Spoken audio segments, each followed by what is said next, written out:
Jamie Fullerton last updated 11:09, April 30, 2018. North Korea's leader Kim Jong Un pledged to dismantle its nuclear test site at Punggye-ri, in the north of the country in May, and would invite international experts and journalists to watch.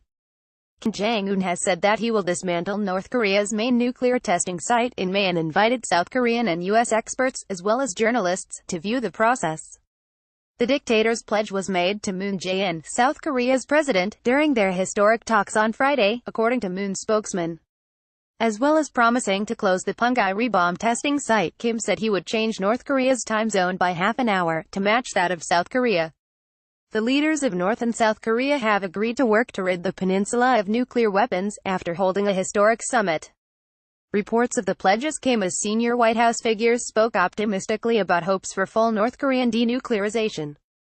Read more, North Korea to shut nuclear test site in May, Donald Trump, North Korea meeting in next 3 or 4 weeks, nuclear ball in Trump's court, after 68 years, Korean War is coming to an end, denuclearization on table, Kim Jong Un captivates South Koreans. Mike Pompeo, the U.S. Secretary of State, who held secret talks with Kim at Easter when he was still head of the CIA, said the U.S. had an obligation to pursue a diplomatic solution with North Korea.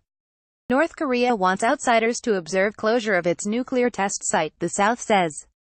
It comes after North Korean leader Kim Jong Un and South Korean President Moon Jae-in met at the border. In an interview with ABC News, he said the U.S. must engage in diplomatic discourse to try and find a peaceful solution so that Americans aren't held at risk by Kim Jong Un and his nuclear arsenal. Kim and Moon, meeting in a truce village between their countries' borders on Friday, pledged to work towards the complete denuclearization of the Korean peninsula. The meeting, which some analysts have criticized for not producing a timetable or firm plans for denuclearization, came ahead of Kim's scheduled talk with U.S. President Donald Trump, expected within the next few weeks. According to a team of Chinese geologists, the Punggye-ri site may not be usable anyway, having suffered a land collapse following North Korea's 6th nuclear bomb test in September last year. However, Yoon Young-chan, Moon spokesman, said that Kim claimed the site still had new tunnels, in a very good condition.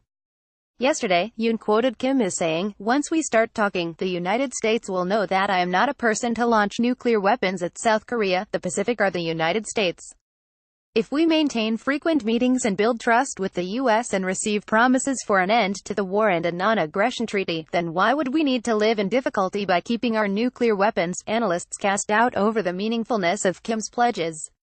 Before the talks, Jeffrey Lewis, director of the East Asian Non-Proliferation Program at the Middlebury Institute of International Studies, said that Kim did not need the Punggye-ri site, and could shift big tests to neighboring mountains. Professor Tong Zhu, a fellow in the Nuclear Policy Program at Beijing's Carnegie Tsinghua Center for Global Policy, told the Daily Telegraph, "There is no way that North Korea is going to give up its nuclear deterrent capability. North Korea worked so hard to obtain that capability in the first place. Its primary objective is to keep its nuclear capabilities, then the next priority is to address the negative consequences resulting from its nuclear development.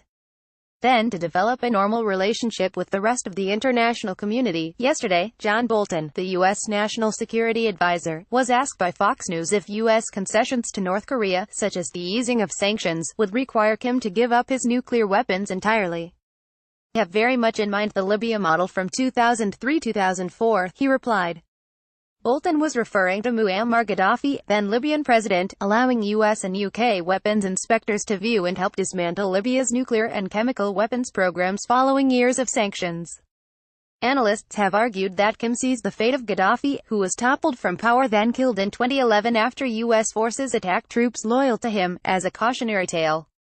With the clock ticking towards the historic Trump-Kim meeting, Yoon also suggested that Kim's decision to alter North Korea's time zone was made when he saw 2 wall clocks in a summit room showing different times.